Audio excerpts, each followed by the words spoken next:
সুন্নতি তরিকায় সম্পূর্ণরূপে ওযু করা, সেটা হচ্ছে যে অন্তরে নিয়ত করবে, আর নিয়ত করার পরে বিসমিল্লাহ বলবে। ওযুর পড়বে কি বলবে? বিসমিল্লাহ বলবে। আপনার মনে আছে, স্মরণে আছে, আর বিসমিল্লাহ বললেন না, ওযু হবে না। আর যদি মনে না থাকে, ভুলে যান, তো প্রত্যেক মুমিন মুসলিমের অন্তরে আল্লাহর নাম সব সময় আছে, সেই জন্য তার মাফ। তবে বিসমিল্লাহ বলে উযু করার যে ফজিলত রয়েছে, সেই ফজিলত থেকে অবশ্যই বঞ্চিত থাকবে, নেকি থেকে বঞ্চিত থাকবে, কারণ সেই ব্যক্তি আল্লাহর নাম দিয়ে শুরু করলো না। তারপর ইয়াগসিলু কাফাইহি সালাসা মাররাত, প্রথম কি করবে? দুই হাত এই কবজি পর্যন্ত, কাফ এতটা, 3 বার ধৌত করবে। যদি ঘুম থেকে উঠে আর পানিতে হাত ডুবাইতে হয়, তাহলে হাত ধুয়ে নেওয়ার পরে পানি ডুবাবে। তারপরে কুলি করবে। ওয়াস্তান শেখা, নাকে পানি দেবে এবং নাক ঝাড়বে, নাক পরিষ্কার। সালাসা মাররাত সালাসা কারবা, 3 বার নিয়ে, 3 বার নিয়ে। এই দুটোকে একসাথে করতে পারলে বেশি ভালো। কুলি এবং নাকে পানি দেওয়া, এটা যদি একসাথে করে তাহলে বেশি ভালো। এই মর্মে ইখতিলাফ রয়েছে, আরেক দল বলছেন যে আলাদা আলাদা করবে, কিন্তু একসাথে করলে বেশি উত্তম। সুম্মা ইয়াগসিল ওয়াজহাহু সালাসান, আর তারপরে চেহারাকে, এই মুখমণ্ডল 3 বার করে ধৌত করবে। সুম্মা ইয়াগসিল ইয়াদাইহি ইলাল মিরফাকাইন, তারপরে 2 হাত ধৌত করবে কনুই সহ 3 বার করে। ডান হাত আগে, আর সুম্মাল ইউসরা, তারপরে বাম হাত কনুই সহ। এই ডানকে আগে ধোয়া আর বামকে পরে, এটা হচ্ছে সুন্নাত। কারণ নবী করিম সাল্লাল্লাহু আলাইহি সাল্লাম ডান দিক থেকে শুরু করা পছন্দ করতেন। কানা রাসূলুল্লাহ সাল্লাল্লাহু আলাইহি সাল্লাম ইউজিবুহু তায়াম্মুন, রাসূলুল্লাহ সাল্লাল্লাহু আলাইহি সাল্লাম ডান দিক থেকে শুরু করা পছন্দ করতেন ভালো কাজের ক্ষেত্রে, আর ওযু হচ্ছে ভালো কাজ। তারপরে মাথার মাসা করবে। সুম্মা ইয়ামসাহু রাসা মাররাতান ওয়াহিদা, একবার মাসা করবে। মাথার মাসার তরিকা কি? প্রথম পানি নিলেন, হাতটা ভিজিয়ে নিলেন, তারপরে সামনের দিকে হাতটা রেখে পিছন দিকে নিয়ে গেলেন, এইভাবে নিয়ে যাবেন। নিয়ে যাওয়ার পর আবার ফিরিয়ে নিয়ে আসবেন, যেখান থেকে শুরু করেছে সেখানে নিয়ে এসে ছেড়ে দেবেন। নবী করিম সাল্লাল্লাহু আলাইহি ওয়াসাল্লামের হাদিস আমার সামনে আছে, সময় হলে পড়ে শোনা আপনাদেরকে। বাদা বে মুকদ্দমে রাসহি, রাসূলুল্লাহ সাল্লাল্লাহু আলাইহি ওয়াসাল্লাম মাথার অগ্রভাগ থেকে মাসা শুরু করলেন, আগের দিকে, এটা যেখানে চুল শুরু হচ্ছে কপালের দিকে, এটা হচ্ছে মুকদ্দমুর রাস, মানে মাথার সামনের দিক, সেখান থেকে শুরু করলেন। সুম্মা যাহাবা বিহিমা ইলা কাফাহু, তারপরে এই 2 হাতকে নিয়ে গেলেন নিজের ঘাড় পর্যন্ত, যেখানে চুল শেষ হচ্ছে ওই জায়গাটা নরম যে হয়ে আছে, এই জায়গাটাকে কাফা বলা হয়, এখান পর্যন্ত নিয়ে গেলেন। সুম্মা রাদ্দাহুমা, তারপরে 2 হাতকে ফিরিয়ে নিয়ে আসলেন ইলাল মাকানিল্লাযী বাদা মিনহু, সেই জায়গায় যেখান থেকে শুরু করেছিলেন, এখানে ফিরিয়ে নিয়ে আসলেন। এটা হচ্ছে সুন্নাত তরিকা। এর বিপরীত 2 ভুল তরিকা আছে। একটা ভুল তরিকা হচ্ছে যে মাথার 4 ভাগের 1 ভাগ মাসা করা ফরজ, এটা হানাফি মাযহাব হয়ে গেল। 4 ভাগের 1 ভাগ হলো না, হলো না, আমি একটু বেশি করলাম, অর্ধেকই চলে গেছে হয়তো। মাথাকে 4 ভাগ, এখান থেকে শুরু করে চুল পর্যন্ত 4 ভাগ করে, যদি রবুর রাস, তাদের ফিকার কিতাবে হেদায়া বেকায়াতে আছে, 4 ভাগের 1/4 মাসা করলেই তাদের মাসা হয়ে যায়। কোন হাদিস নেই সম্পর্কে 4 ভাগ বলে রবু রাস 1/4, কোন হাদিস নেই, শুনে রাখা ভালো।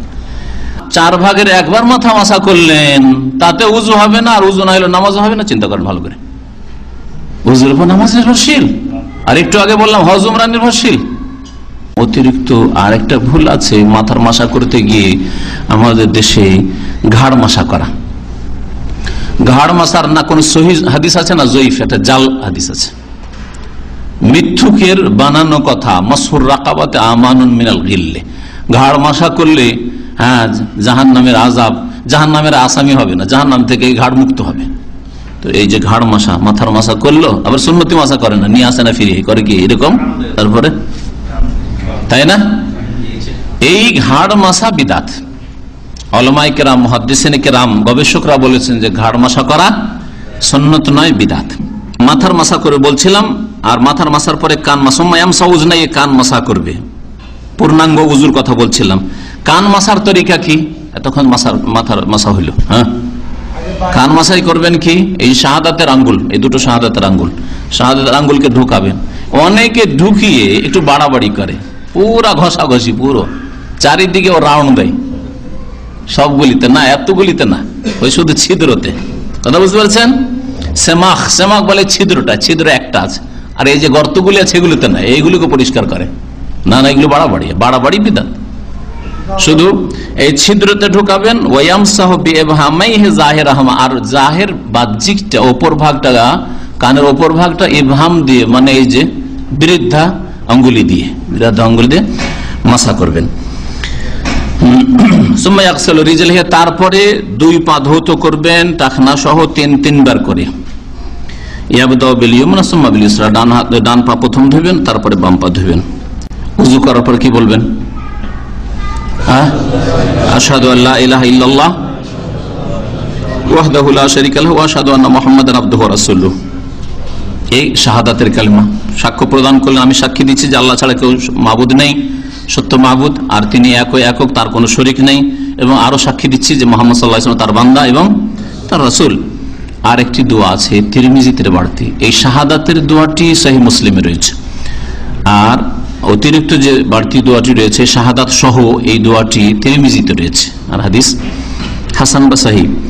আল্লাহুম্মা জাআলনি মিনাত তাওয়াবিন ওয়া জাআলনি মিনাল মুতাতাহহিরিন। আল্লাহ আমাকে তওবাকারীদের দলে শামিল করে দাও, আর আমাকে পবিত্রতা অর্জনকারীদের অন্তর্ভুক্ত করে দাও।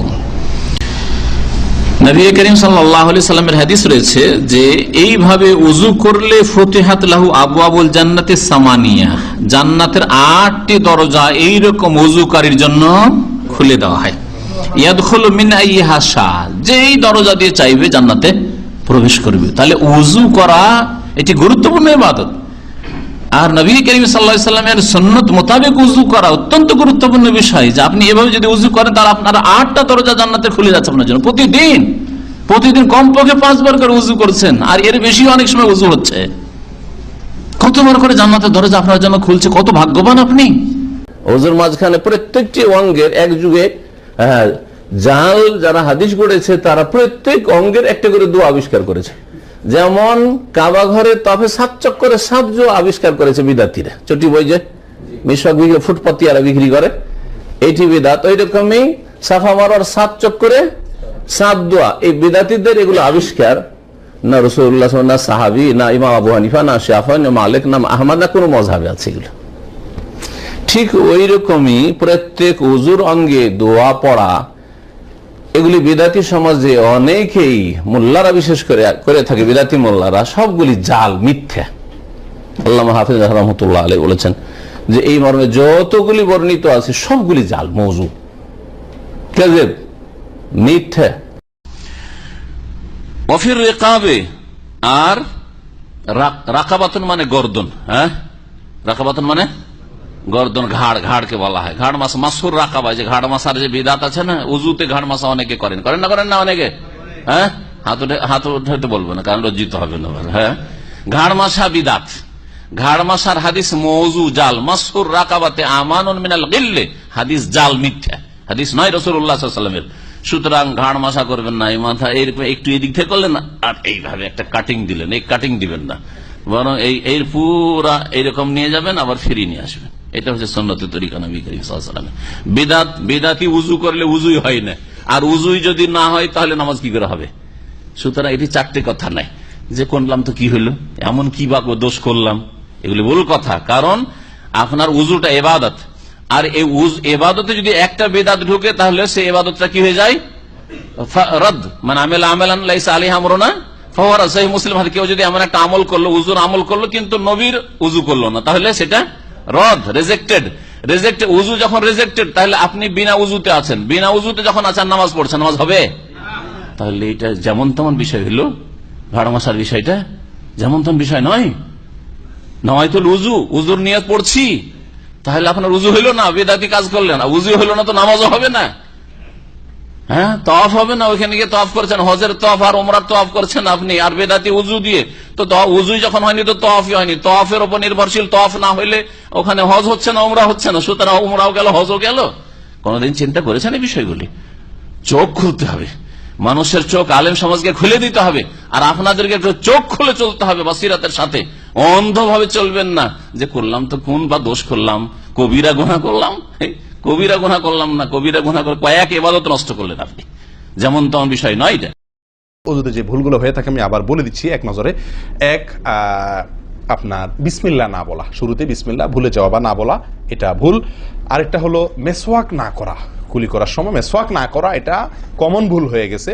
3 নম্বর হলো কুলিটা সুন্দরভাবে না করা, পানিতে মুখে পানি কোষ করে নিয়ে এরপরে কিছু সময় মুখের ভিতরে করে নাড়াতে হবে। না নাড়ানো এটা আরেকটা ভুল, নিয়ে ফেলে দিলাম তাড়াহুড়া করে, এটা আরেকটা ভুল। 4 নম্বর হলো আপনার নাকে পানি ছিটাই আমরা, এটা আরেকটা ভুল, ছিটানো যাবে না। নাকে পানি টানতে হবে অথবা পানি দিতে হবে, কিন্তু পানি কি করা যাবে না, ছিটানো যাবে না, ছিটানোটা আরেকটা ভুল। 5 নম্বর হলো নাক ঝাড়া, নাকে পানি দেওয়ার পরে কি করতে হয়, নাক ঝাড়তে হয়। আবার দেখেন ডানে বামে লোকজন দেখে ঝাড়েন, বিশেষ করে উজুখানাতে যদি করেন উল্টাপাল্টা আপনার নাক ঝাড়া, মার খায়েন না, তখন আমার কথা বলেন না, আমার যে মৌলভী সবার ওয়াজ শুনে আমি মার খাইছি। দেখেন নাক ঝাড়ার সময় দেখে শোনা, আশপাশে দেখে নিজের নিয়ন্ত্রণে রেখে নাক ঝাড়াবেন, কিন্তু ঝাড়তে হবে, ঝাড়াটা একটা সুন্নাহ আমল, এটি বিলুপ্ত হওয়ার পথে। 6 নম্বর হলো ভাই আঙ্গুল খেলাল করা। কি করা, আঙ্গুল খেলাল করা, এটা উঠে গেছে। পায়ের আঙ্গুল খেলাল করতে হবে, কোন আঙ্গুল দিয়ে হাদিসে আসছে, আর হাতের আঙ্গুল এগুলা দিয়া, কারণ এগুলাতে জাহান্নামের আগুন প্রবেশ করবে যদি এগুলো শুকনা থাকে, সালাত হবে না। এরপর আসি 7 নম্বর ভুল হলো আপনার সালাতের মধ্যে, এই ওযুর মধ্যে কোন অঙ্গ শুকনা থেকে যায়, বিশেষ করে গিরা। নবী সাল্লাল্লাহু আলাইহি ওয়াসাল্লাম বলেছেন ওয়াইলুল লিল আকাব মিনান নার, তোমরা পায়ের গিরা গোড়ালি এগুলোকে জাহান্নামের আগুন থেকে বাঁচাবা, অর্থাৎ এগুলোতে ভালো করে পানি পৌঁছানোর জন্য। কারণ বিশেষ করে শুকনা যখন হয় শীতের দিনে, তখন এগুলো ফেটে যায়, পানি আপনি ঢাললেই যায় না, একটু হালকা ডললে ভালো করে তারপরে পানিটা জায়গা মতো যায়।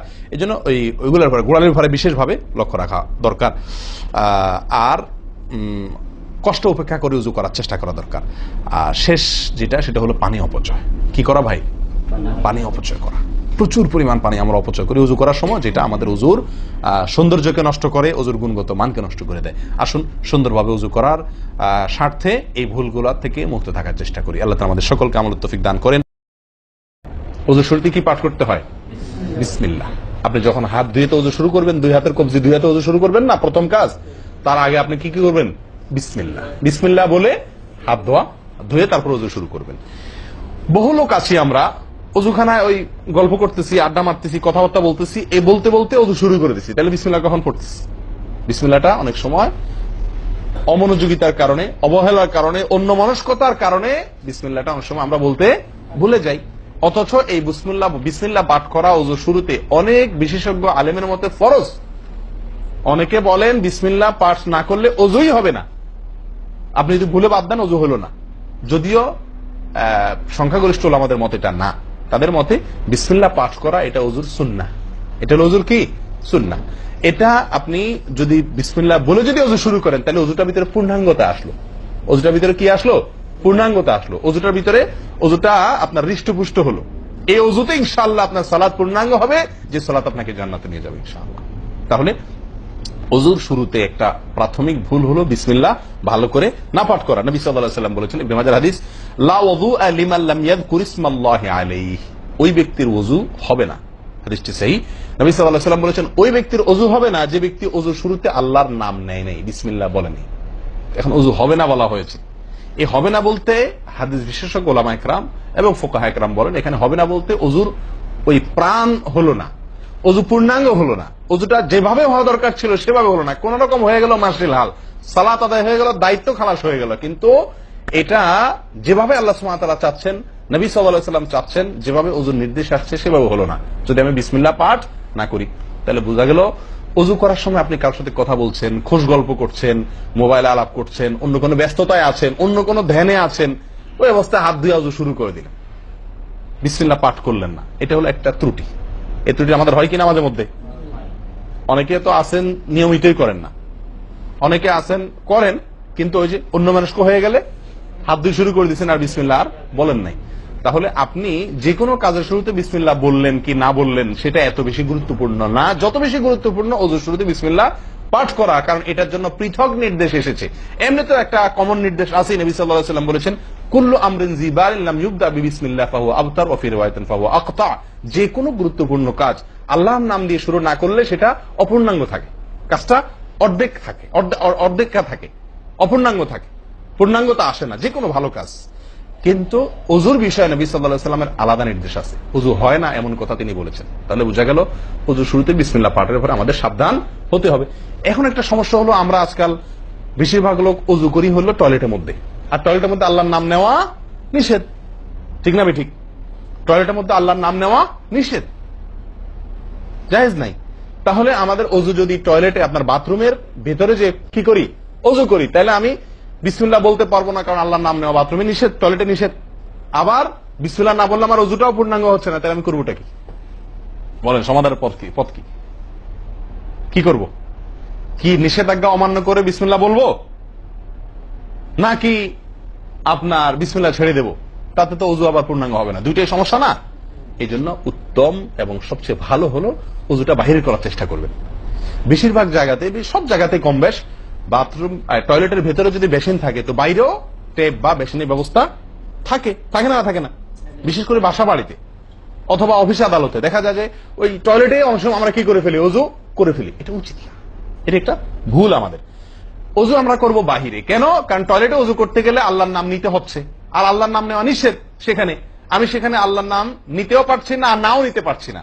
যদি নেই তাহলে আল্লাহর নাম নিয়ে গুনাহ করছি টয়লেটে, আর যদি না নেই তাহলে আমার অজুটা অপূর্ণাঙ্গ থেকে যাচ্ছে, ঠিক না ঠিক?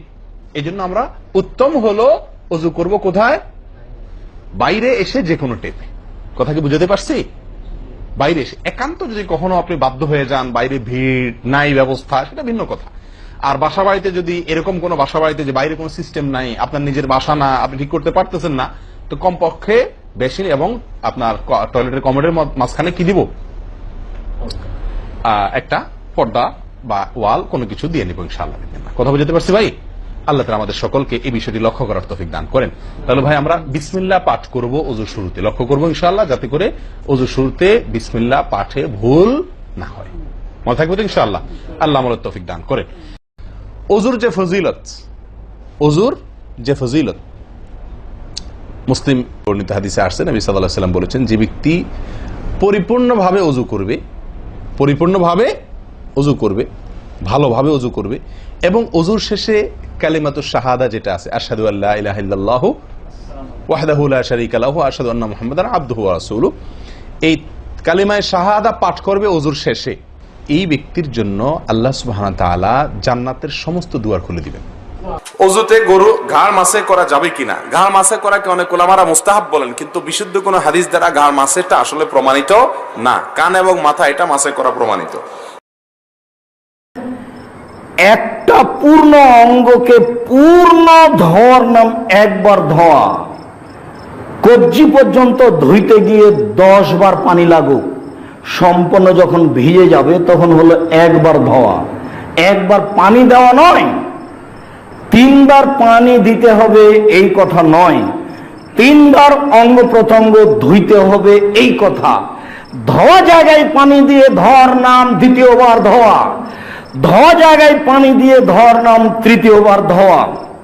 রাসূল সাল্লাল্লাহু আলাইহি সাল্লাম নিয়মিত 3 বার পানি দিয়ে ধোয়ার চেষ্টা করতেন, তবে একবার করে ধুয়ে নিলেও অজু হয়ে যাবে। কোন অঙ্গ 3 বার, কোন অঙ্গ 2 বার, কোন অঙ্গ 1 বার, এইভাবে ধুইলেও অজু হবে।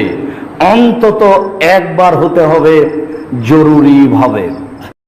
আল্লাহর নবী এক মুষ্টি, এক অঞ্জলি পানি নিলেন, সুম্মা আদখালা লিয়াতাহু, পানিটা তার দাড়ির মধ্যে দিয়ে দিলেন, সুম্মা খাল্লালা বিহি, তারপর খিলাল করলেন। তারপর তিনি বললেন, আমার আমি রব্বি হাজা, আমার প্রতিপালক আমাকে এইটা আদেশ করেছেন, দাড়ির জন্য অতিরিক্ত পানি নেবেন একবার, এবং দাড়িকে ভালোভাবে এইভাবে খিলার করতে হবে, এই কথা রাসূল সাল্লাল্লাহু আলাইহি সাল্লাম বলেন। রাসূল সাল্লাল্লাহু আলাইহি সাল্লাম ওযু করলেন, তখন মাথা এবং কান মাসা করলেন। কান মাসা করলেন তর্জনী আঙ্গুল, শাহাদাত আঙ্গুল দিয়ে, শাহাদাত আঙ্গুল দিয়ে কানের ভেতর দিক মাসা করলেন, এবং বৃদ্ধ আঙ্গুল দিয়ে কানের উপর দিক মাসা করলেন।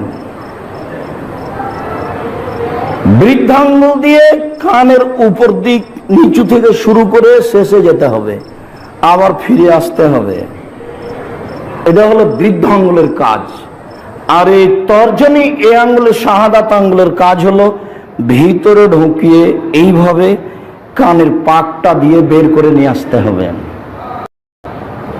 আবু হুরায়রা রাদিয়াল্লাহু তাআলা আনহু বলেন, বাদা রাসূলুল্লাহ সাল্লাল্লাহু আলাইহি ওয়াসাল্লাম মুকদ্দামে রাসিহি ফাযাহাবা বিহিমা। আল্লাহ রাসূল মাথা মাসা শুরু করলেন দুই হাত দিয়ে। মাথার সামনের দিক থেকে হাত দুটি নিয়ে গেলেন এলা কাফাহু, পিছন দিক পর্যন্ত। এইটার নাম কাফা।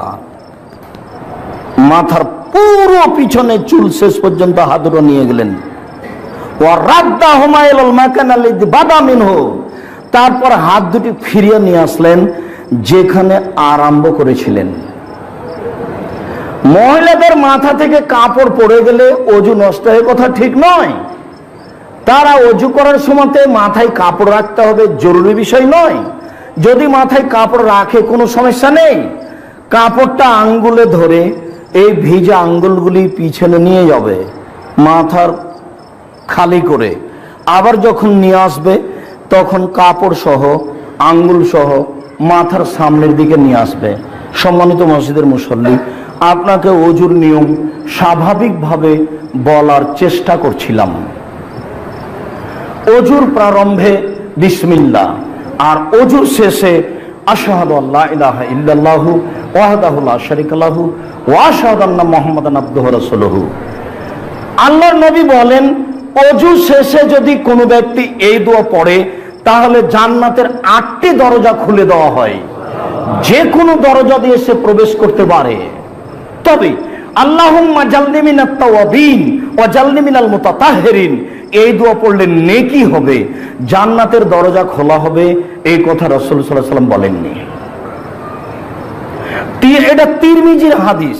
আল্লাহুম্মা জালনি মিনাত তাওয়াবিন ওয়া জালনি মিনাল মুতাতাহহিরিন, এটা বলতে পারেন। তবে এই দোয়া পড়ে আপনি শেষ করবেন আশহাদু আল্লা ইলাহা ইল্লাল্লাহ ওয়া আশহাদু আল্লা ইলাহা ইল্লাল্লাহু ওয়াহদাহু লা শারীকা লাহু ওয়া আশহাদু আন্না মুহাম্মাদান আবদুহু ওয়া রাসূলুহু। তাহলে আপনার জন্য জান্নাতের 8টি দরজা খুলে দেওয়া হবে। অজুতে ঘাড় মাসে করা যাবে কি? অজুতে ঘাড় মাসা করা বিদআত, হারাম, করলে গুনাহ হবে। এরপরে দেখেন অজুর মধ্যে বেদাত। অজুর মধ্যে বেদাত আছে না? একটা বেদাত বলেন তো অজুর মধ্যে।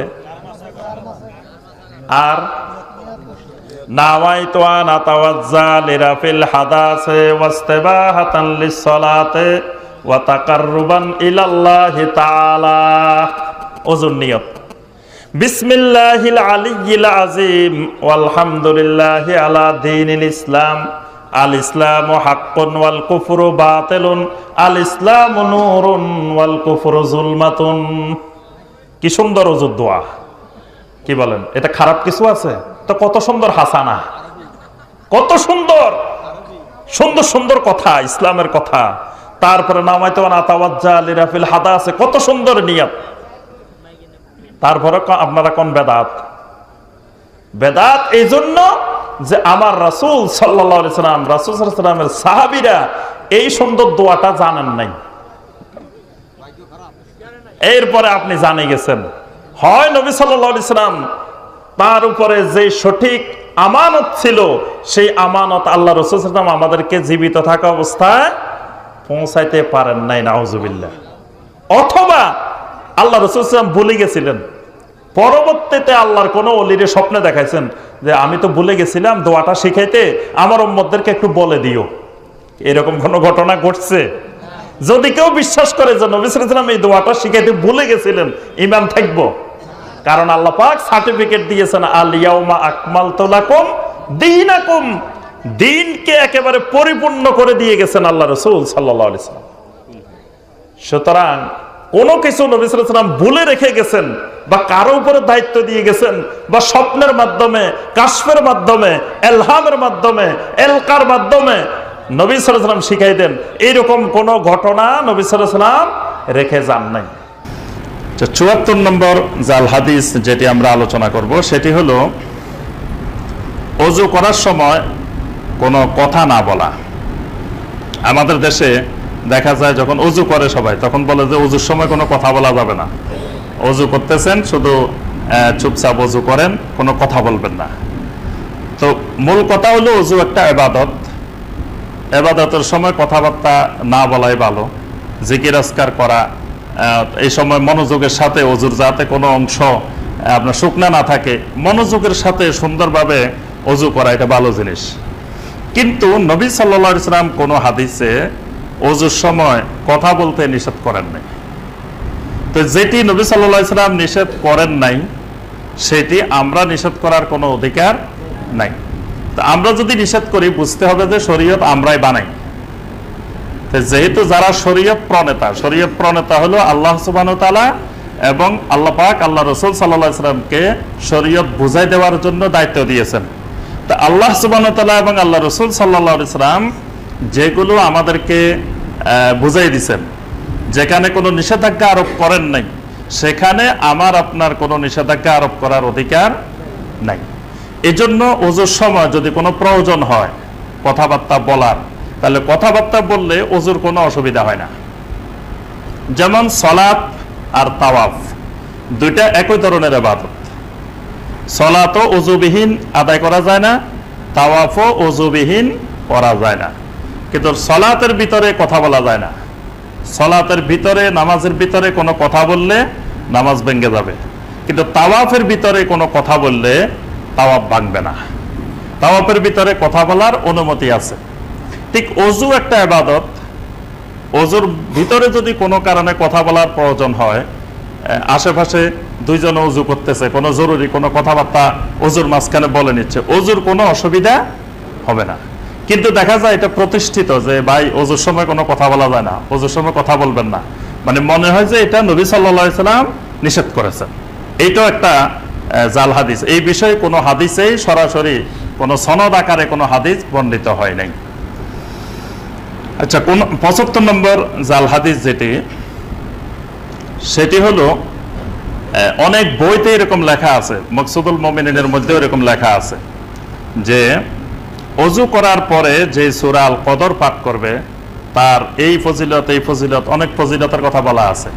ওযু করার পরে সূরা আল কদর, ইন্না আনজালনাহু ফি লাইলাতুল কদর ওয়া মা আদরাকা মা লাইলাতুল কদর, এই সূরাটা অনেক ভাই বোন আমাদের দেশে মকসুদুল মুমিনিন পরে ওযুর পরে এই সূরা আল কদর তেলাওয়াত করে।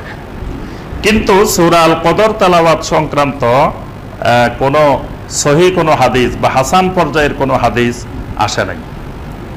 বরং ওযু যখন শেষ হবে, ওযু শেষ হওয়ার পরে যে দোয়াগুলো পড়তে হবে, সেই দোয়াগুলো হাদিসের মধ্যে স্পষ্টভাবে আসছে। যেমন সহিহ মুসলিমে আসছে, নবী সাল্লাল্লাহু আলাইহি ওয়াসাল্লাম বলছেন, মা মিনকুম মিন আহাদিন ইয়াতাওয়াদ্দা ফায়ুসবিগুল ওযু। নবী সাল্লাল্লাহু আলাইহি ওয়াসাল্লাম বলেন, কোন ব্যক্তি যখন পরিপূর্ণরূপে ইসবাগুল ওযু করে, ইসবাগুল ওযু, ওযু করতে হবে ইসবাগুল ওযু। ইসবাগুল ওযু মানে মনোযোগের সাথে এবং প্রত্যেকটা অঙ্গ প্রত্যঙ্গ সুন্নতের সাথে যাতে ভালো করে ধৌত করা হয়, কোনো অংশ খালি না থাকে, পরিপূর্ণ ওযু, এটাকে বলা হয় ইসবাগুল ওযু। নবী সাল্লাল্লাহু আলাইহি ওয়াসাল্লাম বলেন, কোন ব্যক্তি যদি ইসবাগুল ওযু করে, ওয়ায়াকুল, এরপরে ওযু শেষ হওয়ার পরে বলে, আশহাদু আল্লা ইলাহা ইল্লাল্লাহু ওয়াহদাহু লা শারীকা লা ওয়া আশহাদু আন্না মুহাম্মাদান আবদুহু ওয়া রাসূলুহু, এই শাহাদার কালেমাটা, শাহাদাতাইনের কালেমাটা যদি সে পাঠ করে, তাহলে ইল্লা ফুতিহাত লাহু আবওয়াবুল জান্নাতিস সামানিয়া, আল্লাহ রাব্বুল আলামিন তার জন্য জান্নাতের সমস্ত দরজাগুলো 8টা দরজায় খুলে দেন। সুবহানাল্লাহ। ইয়াদখুলু মিন আইয়িহা শা, সে 8টা দরজার যে কোনো দরজা দিয়ে জান্নাতে ঢুকে যেতে পারে। সুবহানাল্লাহ, কত বিশাল ফজিলত। রাওয়াহু মুসলিম, সহিহ মুসলিমের হাদিস, যে নবী সাল্লাল্লাহু আলাইহি ওয়াসাল্লাম বলতেছেন যে ওযু শেষ করার পরে এই শাহাদাতাইন পড়ে, আশহাদু আল্লা ইলাহা ইল্লাল্লাহু ওয়াহদাহু লা শারীকা লা ওয়া আশহাদু আন্না মুহাম্মাদান আবদুহু ওয়া রাসূলুহু, আল্লাহ সুবহানাহু ওয়া তাআলা তার জন্য জান্নাতের 8টা দরজা খুলে দেন। সুবহানাল্লাহ। তাহলে যে ভাইয়েরা ওযু করেন না, নামাজ পড়েন না, তাদের জন্য প্রতিদিন এই বিশাল নিয়ামত থেকে তারা সব সময় বঞ্চিত হয়ে যান, তাদের জন্য জান্নাতের দরজাগুলো একবারও খোলে না। আর যারা আলহামদুলিল্লাহ দৈনিক 5 বার ওযু করি আমরা, 5 বার জান্নাতের 8টা দরজা খুলে দেওয়া হয়। সুবহানাল্লাহ। এরপর আরো নামাজ পড়ার জন্য আরো যখন ওযু করি তখন আরো খুলে দেওয়া হয়। সুবহানাল্লাহ। এজন্য একবার ওযু থাকলে আর ওযু না করলেও চলে। আমার ওযু আছে, দ্বিতীয়বার ওযু না করলেও সালাত হবে, কিন্তু ওযু করাটা উত্তম। একটা ওযু দিয়ে কিছু ইবাদত বন্দেগী করার পরে আরেকবার ওযু করে নেওয়া, ওযু থাকলেও করে নেওয়া, এটা উত্তম। কারণ ওযু করলে ওই যে ওযুর ফজিলত গুলো পাওয়া যাচ্ছে, যে জান্নাতের 8টা দরজা খুলে যাচ্ছে। আর জামিয়া তিরমিজির মধ্যে এর সাথে আরেকটু বাড়ানো দোয়া আছে, আল্লাহুম্মা জাআলনি মিনাত তাওয়াবিন ওয়া জাআলনি মিনাল মুতাতাহহিরিন। আর সুনান আন-নাসাই মধ্যে আরেকটা দোয়া আছে, সুবহানাকা আল্লাহুম্মা বিহামদিকা আশহাদু আল্লা ইলাহা ইল্লা আনতা আস্তাগফিরুকা ওয়া আতুবু ইলাইক। অর্থাৎ হাদিস, সহিহ হাদিসগুলোতে 3টা দোয়া পাওয়া গেল। একটা হলো শাহাদাতাইন, আরেকটা হলো আল্লাহুম্মা জাআলনি মিনাত তাওয়াবিন ওয়া জাআলনি মিনাল মুতাতাহহিরিন, আরেকটা হলো সুবহানাকা আল্লাহুম্মা বিহামদিকা আশহাদু আল্লা ইলাহা ইল্লা আনতা আস্তাগফিরুকা ওয়া আতুবু ইলাইক। এই দোয়াগুলো সনদ সহকারে, হাদিস সহকারে আপনার রাহে বেলায়াত যে বইটা ডক্টর খন্দকার আব্দুল্লাহ জাহাঙ্গীর রাহিমাহুল্লাহ, এখানে একবার ওযুর পরে কি কি জিকির আজকার করতে হবে হাদিসের মধ্যে সনদ সহ, রেফারেন্স সহ বিস্তারিত বর্ণনা আছে। তো এই যে গুরুত্বপূর্ণ দোয়াগুলো যেগুলো হাদিসে আসছে সেগুলো প্রসিদ্ধ না হয়ে এই জাল হাদিসটা প্রসিদ্ধ হয়ে গেছে যে ওযু শেষ হইলে সূরা আল কদর ইন্না আনজালনাহু ফি লাইলাতুল কদর, অথচ এটা কোনো হাদিসে বর্ণিত হয় নাই। তবে এই মাসাটা শুধু লাগবে না, ওযুর মধ্যে বাকি সব ঠিক আছে, কিন্তু এই যে গাঢ় মাসে করার, যে গর্দান মাসে করা, এটার যে হাদিসটা এসেছে সেই হাদিসটা সহিহ না, সেটা দয়ীফ, অত্যন্ত দয়ীফ। এই জন্য আমরা জুমার খুতবায়ও বলছি যে যে কোনো একটি ইবাদত করতে হলে সেই ইবাদতের শক্তিশালী দলিল লাগবে।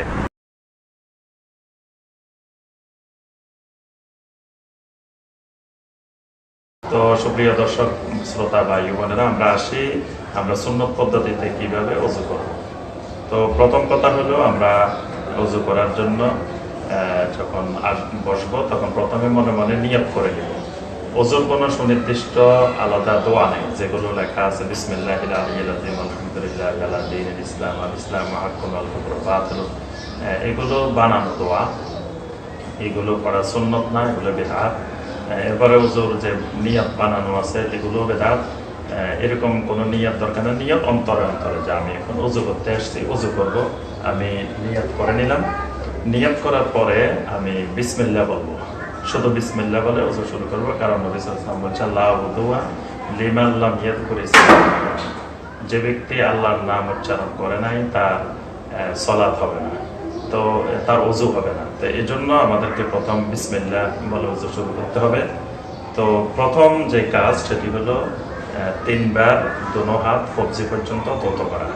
তো প্রথম ঘুম থেকে উঠলে বা অন্য কোনো সময় হাত সরাসরি পাত্রে প্রবেশ না করিয়ে সেখান থেকে আমরা একটু কাট করে এভাবে পানি নিয়ে নিব, নিয়ে 2 হাতকে কবজি পর্যন্ত ধুই। ধোয়ার সময় এইভাবে আমরা আঙ্গুলগুলো খিলাল করে নিব। প্রথম কাজ 3 বার এইভাবে 2 হাত কবজি পর্যন্ত ভালো করে আঙ্গুলগুলো খিলাল করে এই দিক থেকে খিলাল করে 3 বার করে আমরা ধুয়ে নিলাম।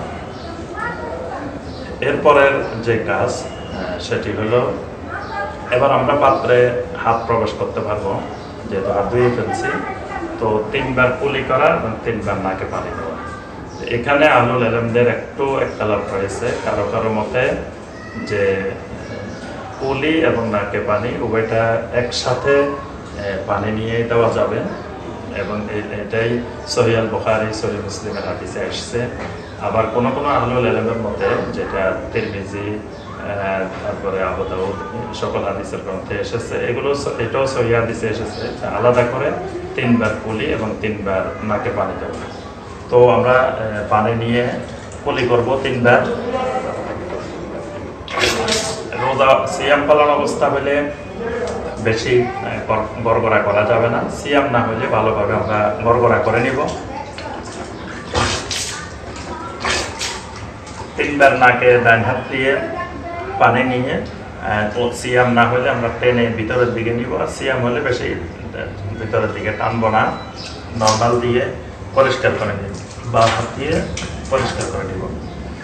আর যারা বলছেন একসাথে, তারা এইভাবে পানি নিয়ে একটু দুইটাই একসাথে, অর্থাৎ কুলি এবং নাকে পানি দুইটাই এভাবে 3 বেলা। এই দুটি কাজ শেষ।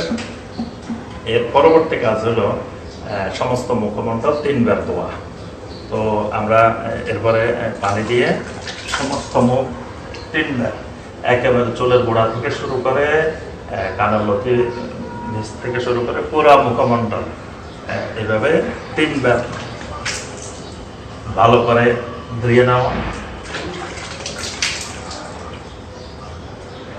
3 বার ধোয়ার পরে আরেকবার নিচের থেকে পানি নিক্ষেপ করে দাড়ির মধ্যে, দাড়িগুলো খিলাল করে নেওয়া। এভাবে পানি দিয়ে এভাবে দাড়িগুলোকে ভালো করে খিলাল করে নেওয়া। এর পরবর্তী কাজ 2 হাত কনুই পর্যন্ত 3 বার ধৌত করা। এভাবে প্রথমে ডান হাত, তারপরে বাম হাত,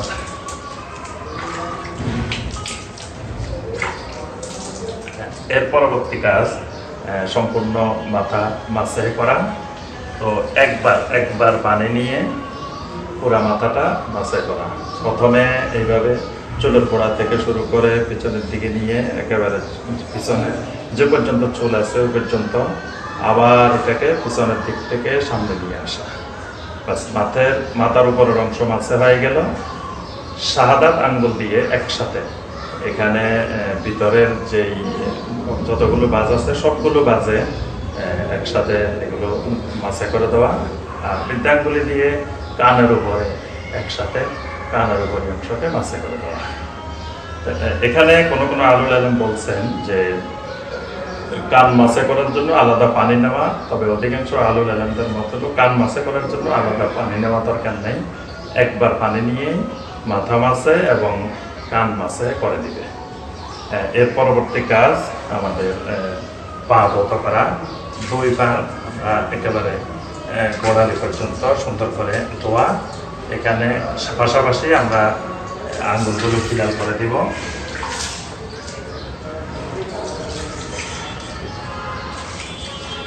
এরই মাধ্যমে আমাদের ওযু শেষ।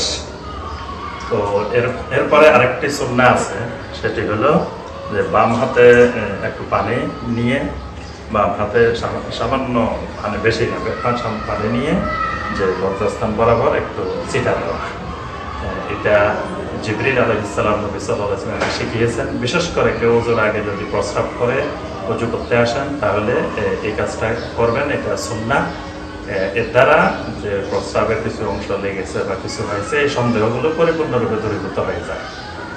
এরপরে কয়েকটা দোয়া আছে ওযুর পরে, এই দোয়াগুলো পড়া সুন্নাহ।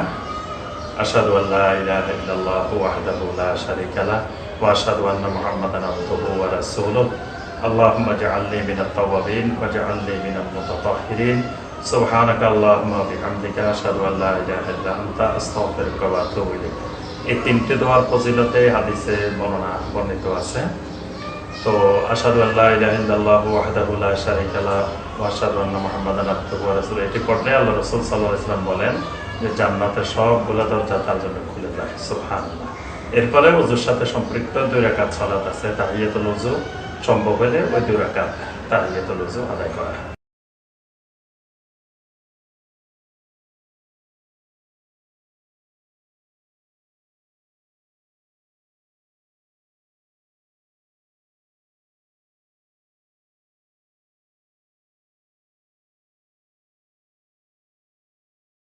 অজুর পূর্বের দোয়া বিসমিল্লাহ,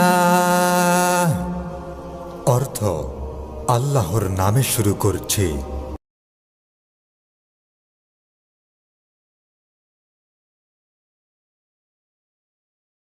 আশহাদু আল্লা ইলাহা ইল্লাল্লাহু ওয়াহদাহু লা শারীকা লাহু ওয়া আশহাদু আন্না মুহাম্মাদান আবদুহু ওয়া রাসূলুহু। অর্থ, আমি সাক্ষ্য দিচ্ছি যে একমাত্র আল্লাহ ছাড়া কোনো হক ইলাহ নেই, তার কোনো শরীক নেই।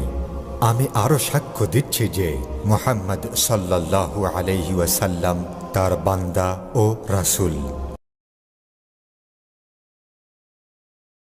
আল্লাহুম্মা ইজআলনি মিনাত তাওয়াবিনা ওয়াজআলনি মিনাল মুতাতাহহিরিন।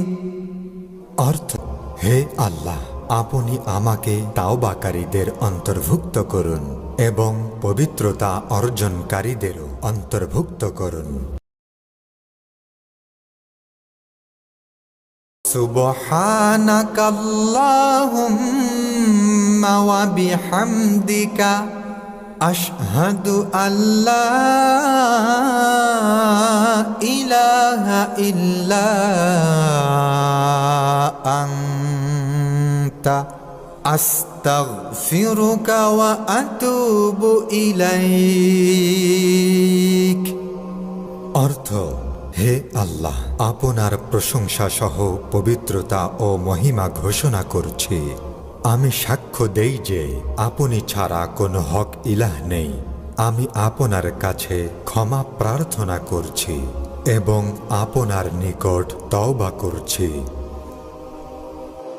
Every night and every day, never forget to say La ilaha illallah.